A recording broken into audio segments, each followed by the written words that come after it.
Today I'll talk a little bit about what kind of work we do at our company and about a use case on designing small novel molecules that target influenza virus. So we have published this paper and here you can see also our collaborators and co-authors of a paper that I'm going to talk about. So we're going into paper. I would like to tell a little bit about reinforcement learning because that's the main core feature of what we do. So just to start from very simple things, reinforcement learning basically is a subfield of machine learning where you design an environment where you have an agent. The agent can take some actions, and according to that actions, the environment will give a state and a reward to that agent, and the loop repeats. So basically your agent needs to learn what kind of actions to do to maximize its reward in this setting. And you can design the reward or action or state however you want. So one of the simplest cases of reinforcement learning is so-called Q-learning, deep Q-learning, where you design the agent as a neural network, which takes input the state and outputs so-called quality values for each possible action. So basically you can imagine that if you have a robot in a room and the task of a robot is to clean the room, the robot can pick up a cloth, pick up a chair, etc. So, and it sees its environment as a state via its visual sensors, so it can act upon those. So that's a very simple case, and you can model that as a neural network. And this is the case of fixed number of actions where your output of neural network is fixed. However, in many cases, it's usually the actions are variable depending on the state. So depending on what kind of state you have, your number of actions can vary one state from another. So one way to solve it is actually to, for example, define all possible actions, then mask some of them. Another way is to actually give a state and action as both input to a neural network and output Q value for each of those pairs. So this way you can just use that neural networks for each pair and you can have variable output of the actions. So this is the case that we used in our case study. So this is all good, but how do you actually learn from this? So this is a very so-called Bellman equation, which is widely used in this field. So to learn something from that, you first may initialize the Q values based on Q values based on just neural network randomly. So the weights will tell you random Q values based on the state. So when you do an action, you get a reward. So you can see the RSA as a reward. And you can also see the the gamma and alpha parameters, which are the gamma is discount rate and alpha is learning rate. Learning rate is similar in other neural network cases you learn. And the discount factor is basically says how much importance do you put on the future rewards. So basically the higher the gamma is, usually it's 1. If you put the importance on the future rewards and it goes down, it's 0.9 for example, then each future reward is discounted by basically 10%. So the max QSA is basically the maximum Q value of your next state and action, basically which after you do this state and action, you get a new state, which action maximizes your Q value on that state. And thus you have basically the estimate of future actions. And then you subtract your current Q value and you add that difference to your current value with a learning rate alpha. So by this, you can actually update your Q value. So this is basically the new QSA is your target. So you can, and just regular QSA is your prediction. So you can use any kind of loss function to actually optimize this. So you can use regular MSE loss or etc. So now, basically dealing with foundation, now let's start practically what we have done. So we are in drug discovery field, so we need to work with molecules. So this is how actually our platform works in this case. So we have designed the platform from the ground up. So we give our platform a starting molecule, which is an input to our platform. Then we have defined possible mutations that are chemically valid. So we have defined this to be like atom-based or maybe fragment-based, so you can change the molecule in different ways. And after generating all possible mutations, you calculate Q values for all of them, from which you then select the next molecule by best Q value. And you calculate some reward functions, which we provide beforehand. So those could be some properties of synthesizability of molecules, properties of drug likeness of molecules, and other kind of properties. So for example, binding affinity, which measures how basically effective your molecule is in a simulation with its target. And you then combine all those metrics. The combination can be in various ways. So you can also try to use some kind of Pareto frontier, or you can just use some scalar. So basically you combine all those metrics into a single number, so you can provide a single feedback to your network. After that, we store all those generated molecules and their calculated metrics into a database and update the neural network. So we have closed one loop. So this is one loop that goes on and on. And then our loop is to actually replace the starting molecule, so we can repeat that loop. So there are two loops interconnected with each other, and they work in tandem, so it can be asynchronous. For example, in one of our projects, we have done this in like multi-agent way. So we have basically the first loop with starting molecule generation, calculate Q values, and then replacing. We have like hundreds of agents there, but we have one basically a training loop which trains the agents based on their generated data and then shares the parameters, updates the neural network, and you can do this in a rather scalable way and generates much more molecules. And after the algorithm has converged or you have put some early stopping condition, you can actually extract all the molecules there, and you will have some thousands number of molecules that are sufficing your properties of interest and can use to further select them down. Usually, when in this field AI generates molecules, most of them usually are completely nonsensical, and usually you need to put some additional filters to actually filter them down and get to some set of molecules, some small set of molecules, which are most likely to behave well in chemical assays, biochemical assays.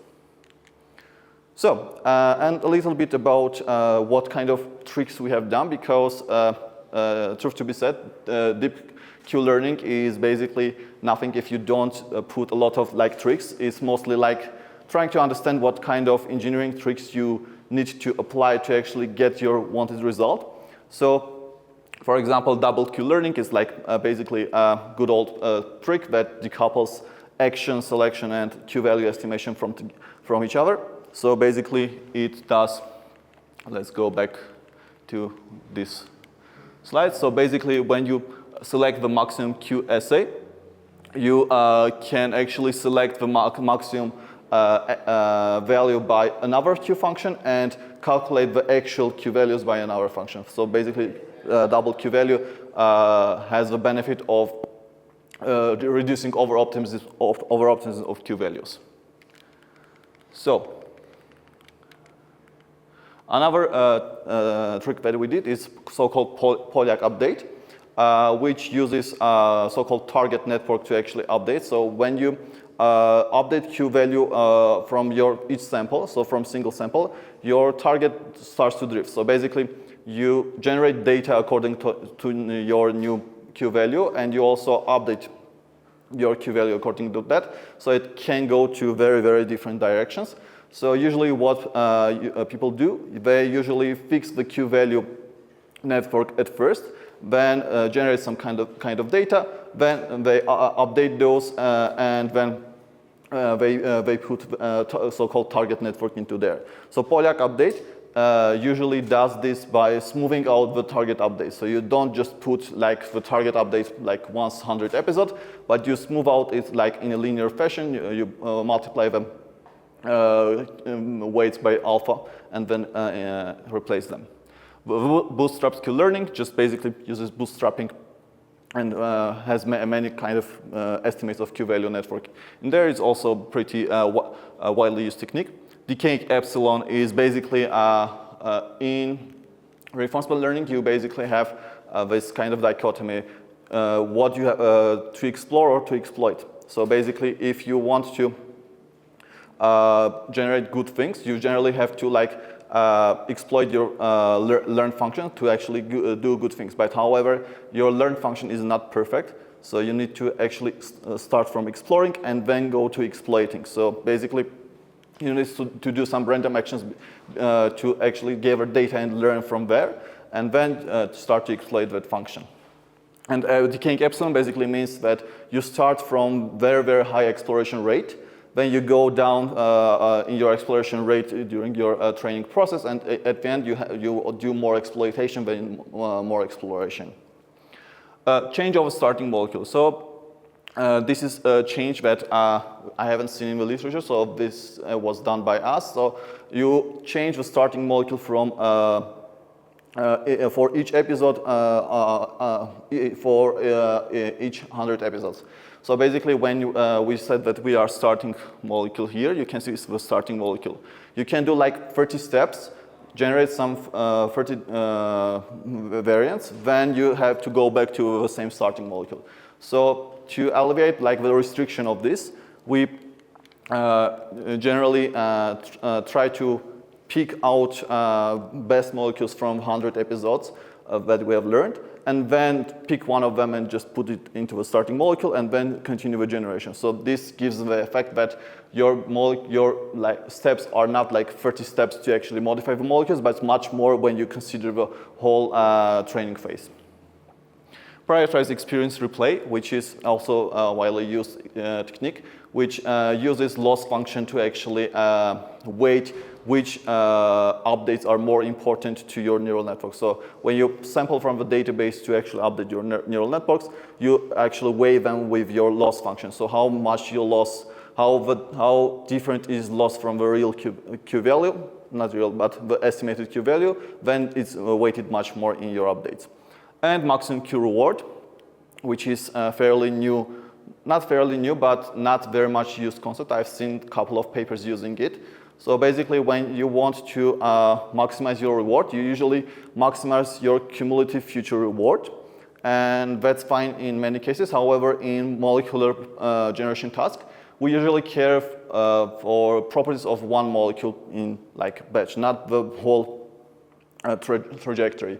So we replace the cumulative reward formulation with maximum Q reward formulation. So basically, we don't maximize the cumulative reward, but we maximize the reward which we can receive from a single molecule in our episode. So that's about the technical stuff what our algorithm platform consists of. Now on to our case study. So basically, we wanted to generate novel molecules against influenza A and B simultaneously. And the goal was to actually generate novel and synthesizable molecules that also will have drug-like properties as well. So we have generated many molecules. Here you can see the histogram of the generated molecules according to reward, which is the combination of all the properties that we are interested in. And the oseltamivir is an FDA-approved drug, which is basically the reference one. And we use, first, when we generate it, we then just cut off our molecules from the oseltamivir. So we only took the right part of the molecules from the histogram and discarded the left part. And after that, we actually went into a more filtering process. So here you can see 60,000 compounds here. We filtered them by so-called QED property, which is basically measuring the drug likeness that I said. The assay property measures the synthesizability, and the docking energy basically measures how effective it is against your target. After filtering that, we also went through many other filters. We went to filters of vendor availability, so we can actually purchase those molecules, because if you generate molecules and they are not purchasable, they are not synthesizable, you can't do anything with them. So you need to actually purchase them and test them in laboratory. And after that, we also did some more heavy computational simulations to actually select last bit of molecules, and in the end we ended up with 31 molecules which we felt that were good enough to actually understand if we can order them or not. And here you can see also the similarity of our molecules to each other and also to oseltamivir, because we wanted to generate novel molecules. So when you look the FDA-approved drugs for influenza, you can see generally two kind of structures. And there are like, I think, 4 FDA-approved drugs, and 3 of them have very, very similar structures like oseltamivir, and one of them has a little bit different structure, but it's, there's not much information about that kind of scaffolds in literature. So the idea was to actually generate molecules that are rather different from oseltamivir, and they can work. So here you can see that they're quite actually different from oseltamivir. So after generation, we selected 9 compounds to actually buy and test, because the other ones were quite costly. So we have budget constraints for case studies. And after testing 9 of them, here you can see the results. So basically, in the first graph, you can see the activity on influenza A virus for our 9 compounds. And compound number 09 and compound number 021 are pretty good on it. And we have selected them to further test. You can see on the second graph oseltamivir, which is very, very active on influenza A and B. However, one minus of oseltamivir is that it loses its activity against a mutant strain of influenza A virus, which sometimes is prevailing, and basically it means that the drug Tamiflu, which active ingredient is oseltamivir, becomes rather ineffective.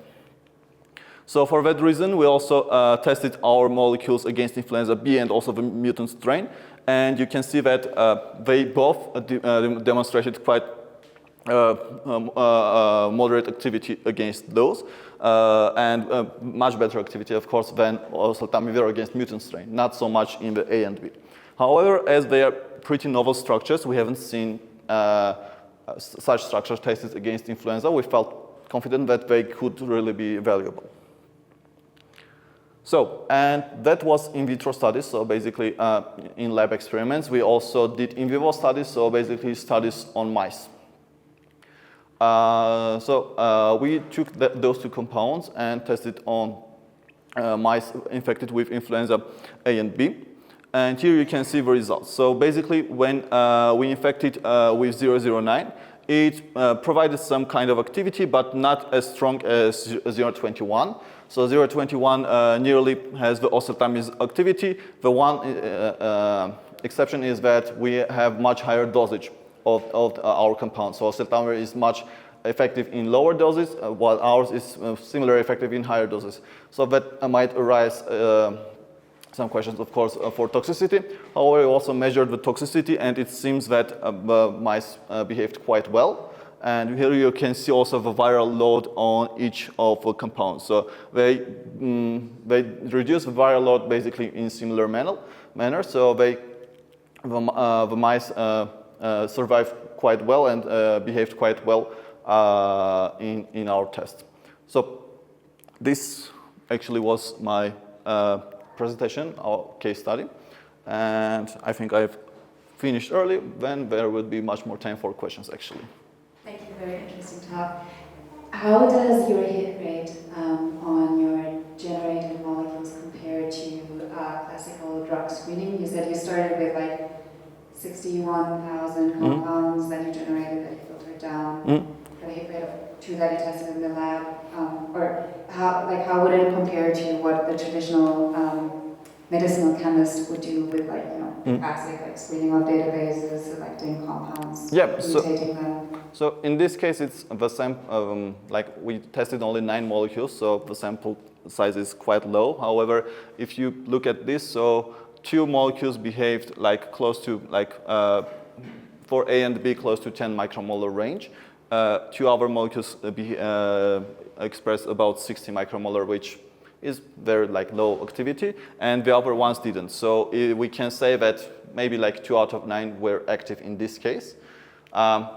But this was done 2 years ago. We have also more recent results, which shows on average we have like about 30% hit rate of the tested compounds. So not the virtual compounds, but purchased and tested compounds. Why did you choose influenza virus? Why not bacteria or something else? So this was case study. First reason is that we have lab facilities here to test actually on influenza virus. So the enzymatic assays and cell-based assays were conducted in Armenia, and mice assays were conducted with our partners. And we don't have capacity to spend a lot of money to do case study on antibacterials. However, we actually have some partnerships on antibacterial programs with a Swiss-based company. So we hope to get something there as well. And another question, have you tried to discover something that is already known and get to some known results? Yes, so that was one of actually our first experiments to actually understand if our approach works at all. So if it generates like novel things, but none of them are known, you might argue that it generates nothing. So it generates really not things. So one of our experiments was to generate a lot of things. So because chemical space is really huge, you might assume that it's really hard to actually hit to some known space. So we do the experiment where we generated many things, hundreds of thousands of molecules, and we were able to identify some islands that were known have been tested and known to have activity to the target that we are interested in. So that gave us like evidence that our generator can actually generate some things that make sense. Thank you. Thank you for the talk. So if I understand correctly, the binding affinity in the Denovo platform pipeline is calculated with docking software, right? Not only, but yeah, we have like many variants. So basically, the reward function is customizable. You can put many things as you want. For binding affinity, you use something else? In this case, we use docking. Yeah. So not all cases we use docking. Do you tune your docking parameters for like specific targets? Not always. Sometimes. I wouldn't say that we tune very much, but sometimes we do. But if it's like, I guess, how important is that? Sorry? How important is to do that? Does it have like a huge impact? Honestly, we haven't done extensive tests to understand that, because in order to understand that, you have still to go lab, synthesize and test, and that's quite expensive, and we haven't seen much more evidence that it works better than not tuning. Just because for one of our programs, there were a lot of known active hits, and we just tuned based on that our docking program to have a little bit better results. But honestly, I don't know if that improved a lot or not. And maybe the last. So in this case, for this target specifically, are the docking scores correlated with the? I mean, you tested only 9, right, molecules in the Yes. lab. So for those 9 molecules, like, are the docking scores correlated with the lab experiment? Not so much correlation, but not Pearson correlation, but like a Spearman correlation. There's something like that. So with Pearson correlation, you wouldn't see, but you can see that the top scoring molecules are scored rather high compared to other ones. Thank you. Thank you, Mher, for your presentation. My question consists of 2 parts. Firstly, I would like to know what are the techniques you use for adding new subsets to the molecules, like the functional groups that you add to the original one? And the second one is, how much control do you have during that process of adding new subsets and functional groups? Can you pause it during the optimization, use some of the molecules that you generated already, change maybe the direction and modifications? Let's start from second. It's possible, but we don't do it. And for the first one, we define atom-based changes, which are very simple, and the fragment-based changes are usually derived from some kind of databases. So we measure the frequency of those kind of fragments and utilize those in the generation loop. And is there a parameter that specifically is very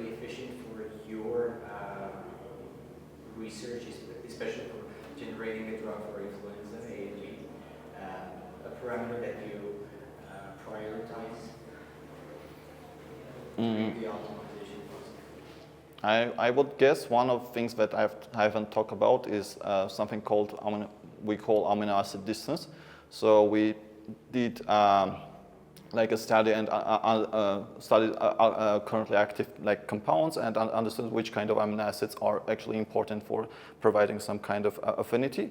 And we also included that kind of information. So generated molecules should have some kind of interaction with those amino acids as well. So that kind of guides the molecules to a kind of a better place to our knowledge.